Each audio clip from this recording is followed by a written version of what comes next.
afternoon. This is Wednesday, which means that we're here once again in September. We took a little bit of a break, but we're here back again with the Health, Wellness, and Lifestyle Program with Linda Dorman and Dr. Donna Christensen. And we are excited to be back with all of our friends on Roku, Andrew Live, Amazon Fire Stick, WSTX, Bloomberg Radio, Roku, Tempo Television, and all of our, of course, our TV network. And so, welcome back to the program. How are you, Donna? Great, great. It's good to be back. Looking forward to this year's programming and welcome, Dr. Allen. Thank you. Thank you for having me.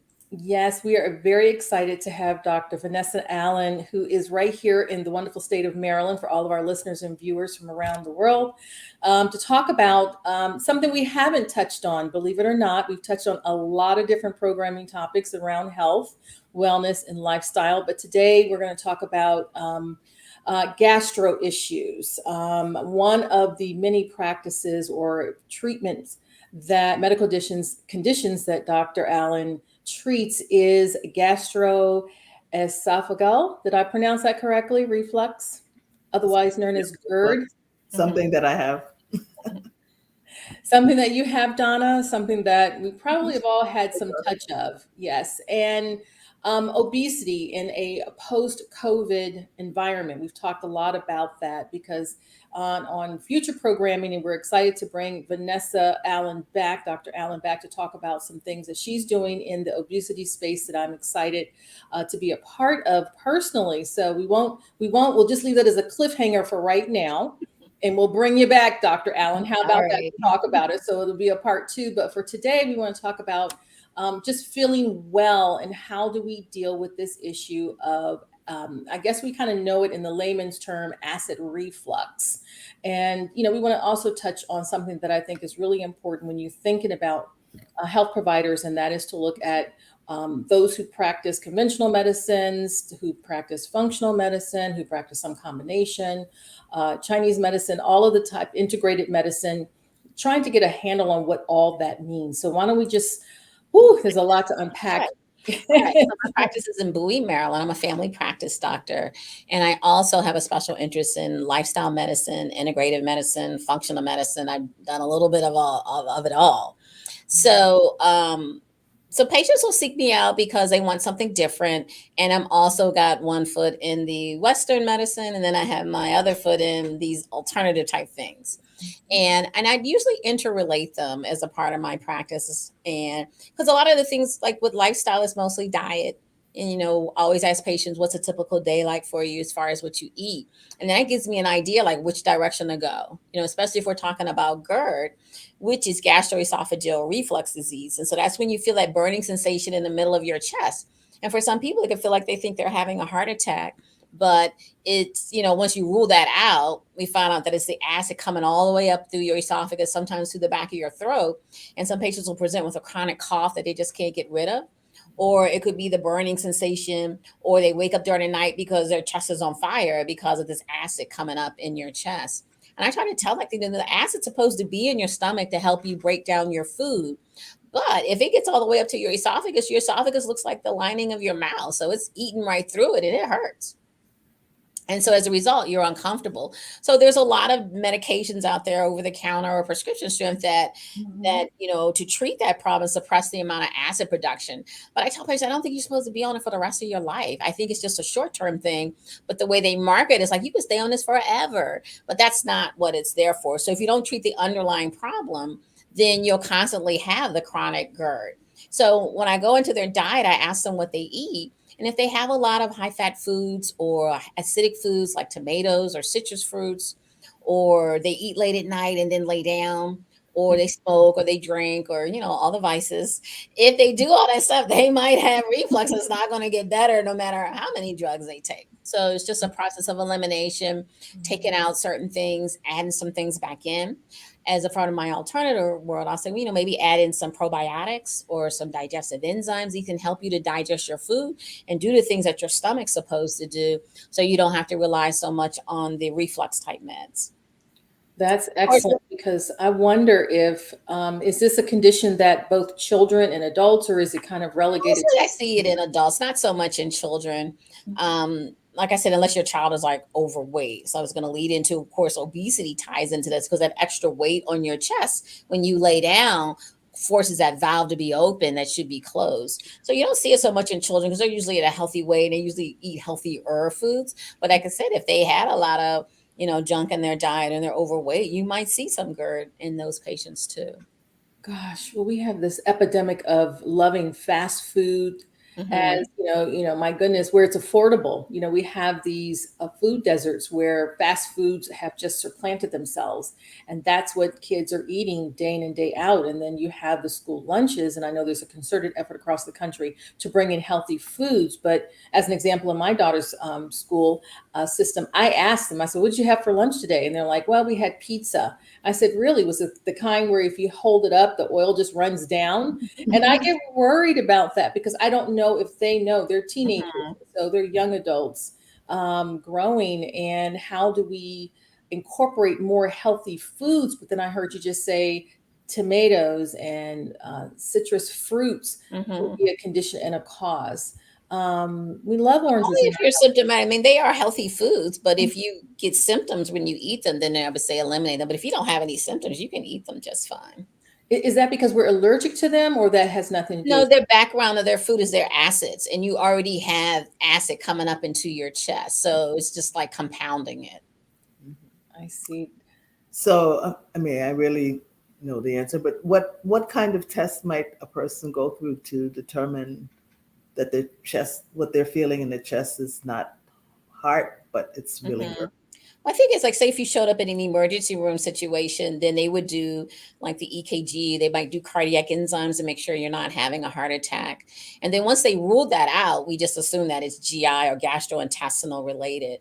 And then for some patients, most of the times in my practice, I'll just start you on medications based on your symptoms. And then, of course, educate you about the lifestyle changes and bring you back. And if you're still not better, then sometimes I refer you to see a gastroenterologist who's specializes in those type of disorders, and then they'll put a tube down your throat to Mhm. look at your esophagus and your stomach and maybe sometimes some of your small intestine to see if there's any ulcers there, and then to see if there's any irritation or inflammation along the lining of your esophagus. And then that would just further confirm the diagnosis and then either continue on the same medication or sometimes they have to make some adjustments in order to relieve you of your symptoms. I So did this all of that. and so, So, it just brings to mind that we are so interconnected with so many other different diseases that are contributing factors. Are, when we think about heart disease and other cardiovascular diseases, is there something that is related, another disease that's related or contributing to GERD that we would also need to be mindful of, like high blood pressure? Mhm. For those who may have high blood pressure, those who have diabetes, or any other chronic disease. Yeah, not so much. Not so much. Sometimes I'll test patients for H. pylori, which is a type of bacteria that grows in the gut as well. And they've shown that there was a correlation between the H. pylori and peptic ulcer disease. And Mhm. then, a lot of patients who have peptic ulcer disease also have reflux as well. So sometimes there's a special test for that. That's a lab test. And if that's positive, then we treat with like I call this like I think it's like 3 or 4 different drugs. So like an antibiotic, and then your reflux meds, and sometimes like Pepto-Bismol or some derivative of that. And then they have to take all the drugs every day for like about 2 weeks. So it is a pretty strict regimen for that. But like I said, that's not the majority of patients who have, but those who are resistant or who aren't getting better, I'll start looking for that. But I wouldn't say there's a correlation between hypertension and diabetes and high cholesterol, but the same lifestyle could contribute Mm. GERD. If you're overweight and you're not eating the right type of foods, then yes, you probably will develop GERD.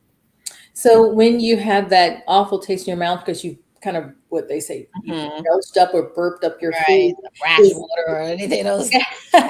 is that would that be one of the symptoms that would be easy Mhm. for listeners and viewers to understand that you're kind of heading in that direction, and you might want to think about the types of foods that you're eating first, correct? And then how you're reincorporating healthier lifestyle choices like Mhm. exercising, reducing smoking, or eliminating smoking altogether.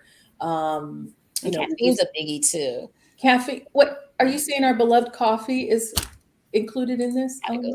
no. Oh So no. caffeine includes chocolate, coffee, tea, Geez.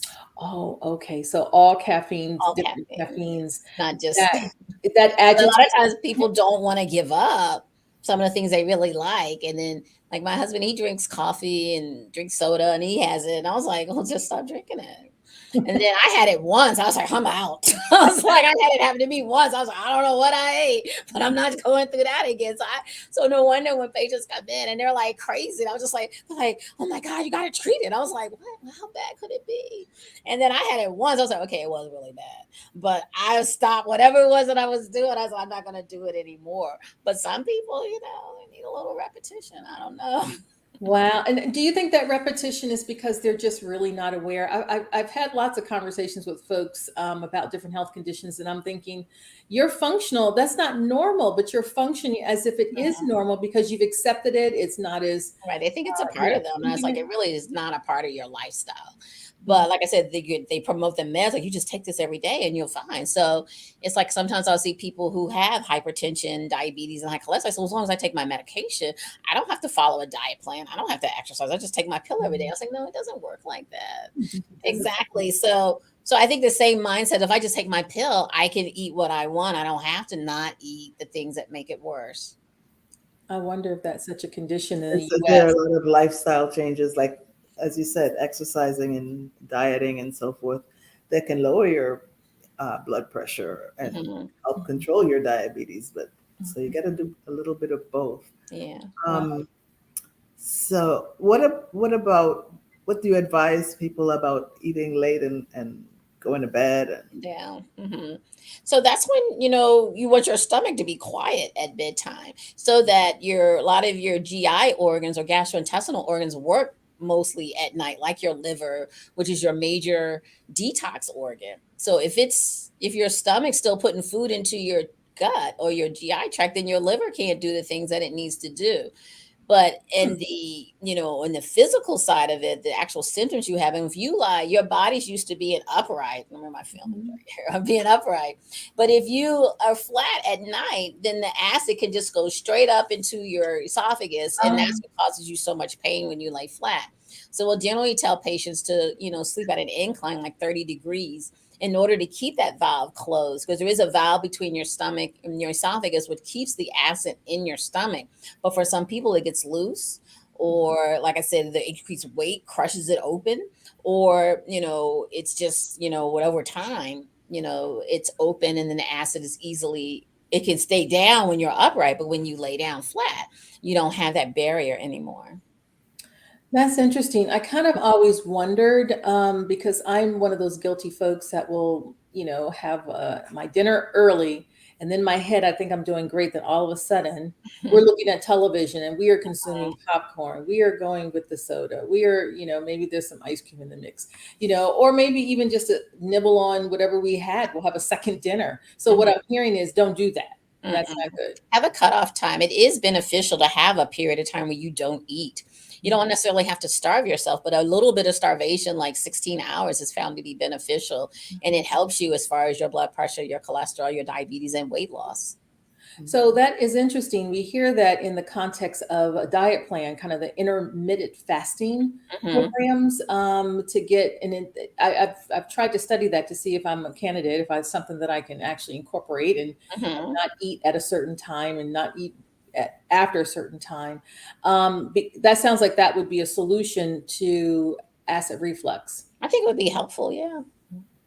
And so you had mentioned something else that I think our listeners and viewers should know, and that's that what happens at night to our digestive system as it relates to not only GERD, but also as we start kind of migrating into the conversation around obesity, because clearly this is a big comorbidity, obesity. And if you're not getting the GERD under control, then you're burning up your esophagus and you're causing so much more damage to your body. Hmm.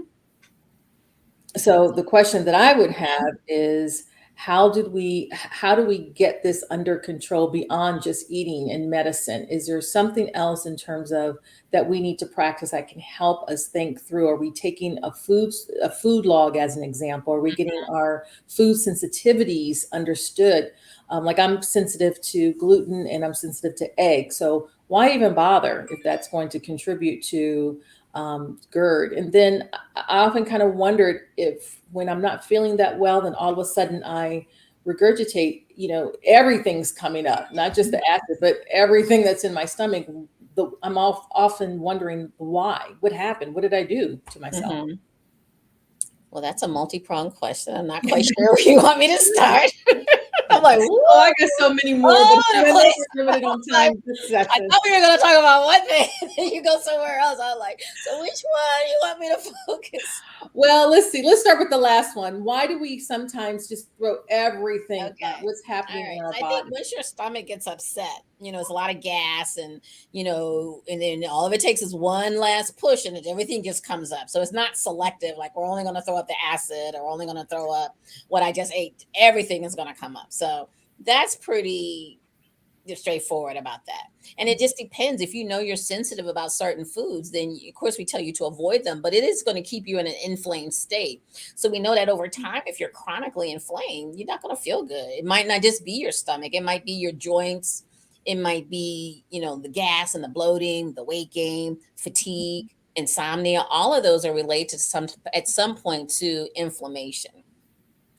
So if you look at the types of foods, you might start out with, well, maybe I'll take out wheat for 1 week and see how much better I feel. And if I feel so much better that all of those symptoms went away, I could probably not do with the wheat. Now you have a lot of other alternative foods to choose from that is not like you're like giving up something like, oh my God, I can't have wheat. Everybody else is eating pizza and I'm sitting here looking on the sidelines. And the same thing, then you go like, maybe I can tackle the eggs.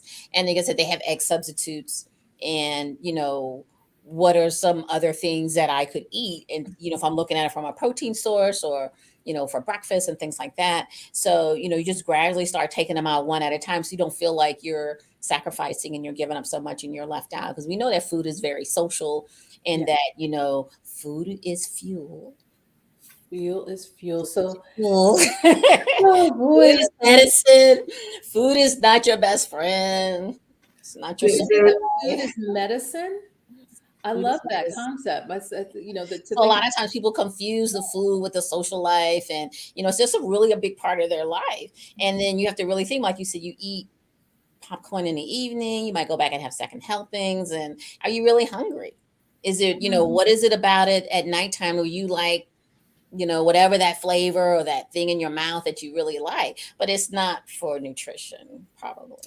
That is really fascinating. So we That- have And so separating those two, like say if you were trying to quit smoking, trying to separate, like when I sit down and smoke, I have a drink, or I sit down and smoke and I work on my computer.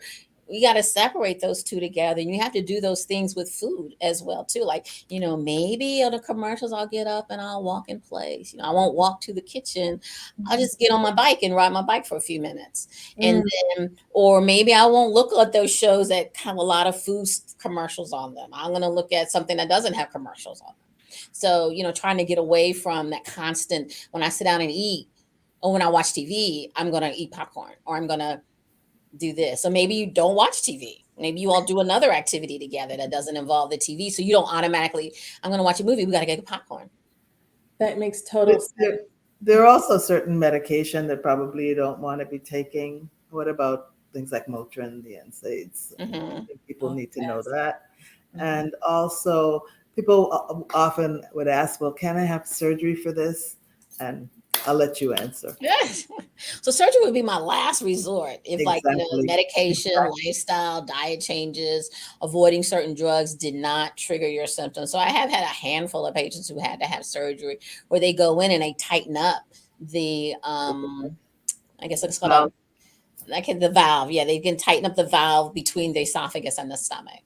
So it would not be a first choice. Right. And my understanding is it's not really that successful. You don't always get the outcome that you want. So Right. it's something that you better treated by watching your Right. diet. 'Cause sometimes Mother Nature did it right the first time and you're somebody come behind and trying to fix it. Right. Not always going to be perfect.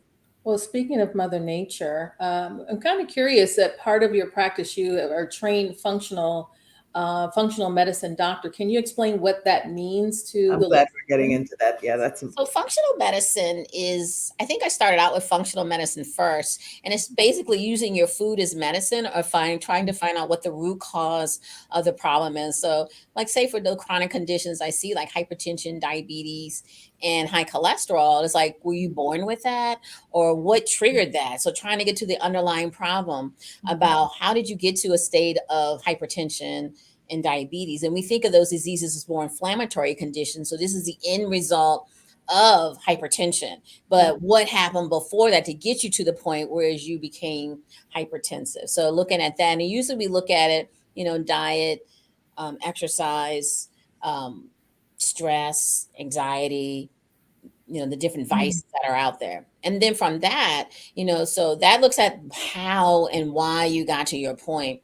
And then I started working with lifestyle medicine. And with that, you're looking at, what are we call them the 6 pillars of health, which is again the same thing, lifestyle with diet, exercise, stress, sleep, your social life, and behavioral, which is like the tobacco, alcohol, and drugs. And so trying to see what kind of behavior or lifestyle changes you can make in order to better your long-term um, chronic diseases, and especially what they really promote a plant-based diet. And dealing with a plant-based diet, you remove a lot of the inflammation that your food gives you from red meat, white flour, white sugar, which are the key inflammatory sources.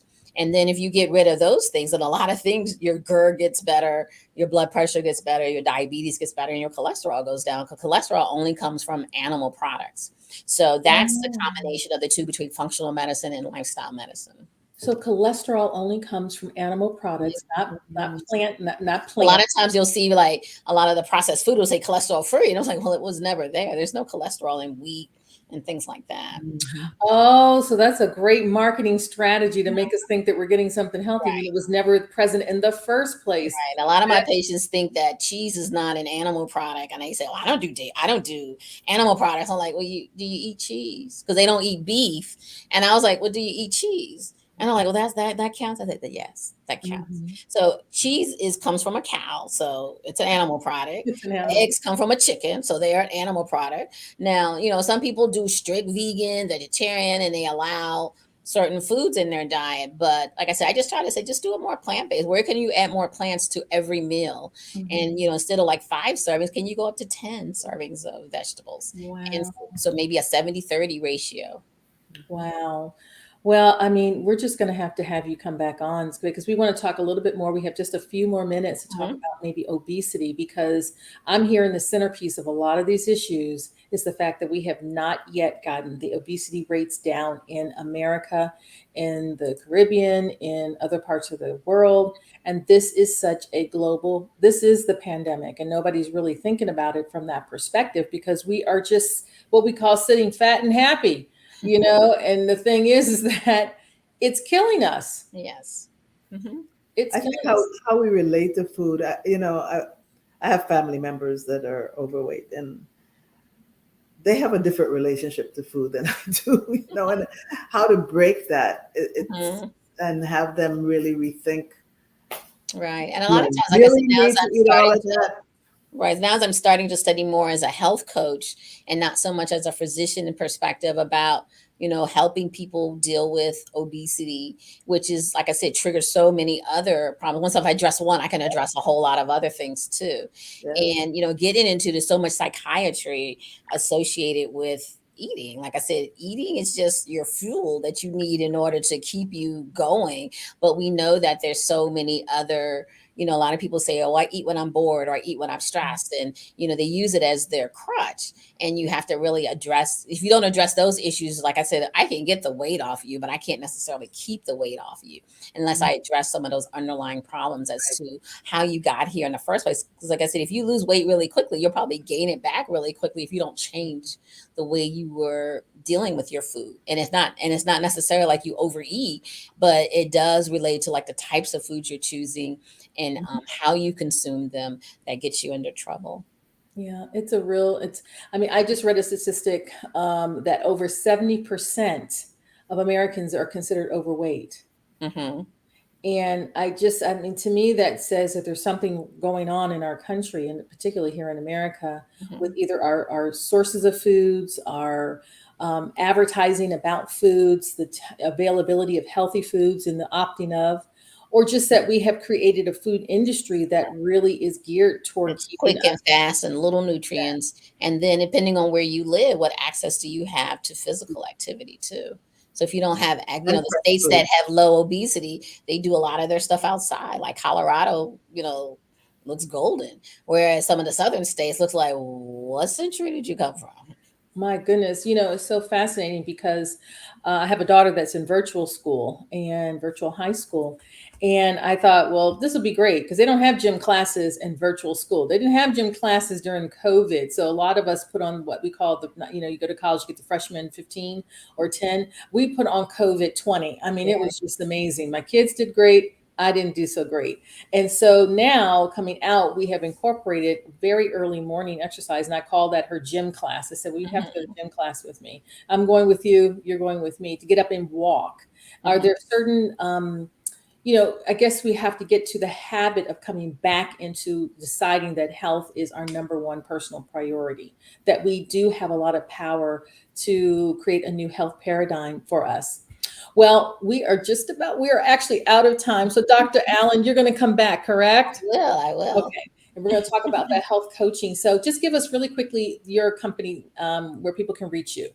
So I am in Bowie at Natural Family Wellness and .com. That's my alternative integrative site.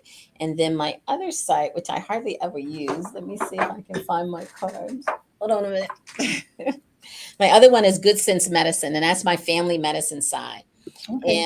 And so if you look on that site, you could easily find all about the practice. And if you wanted to schedule an appointment to come in, you can do that as well. Okay, great. For those who are outside this area, just give Dr. Allen a call. We'll post that up somewhere. But this has been OurTV.network, Health, Wellness, and Lifestyle with Linda Dorman and Dr. Donna Christensen. And we thank you, Dr. Vanessa Allen, for joining us. Thank you, and we look You're forward to welcome. hosting you again. This All is it righty. for You take today. care.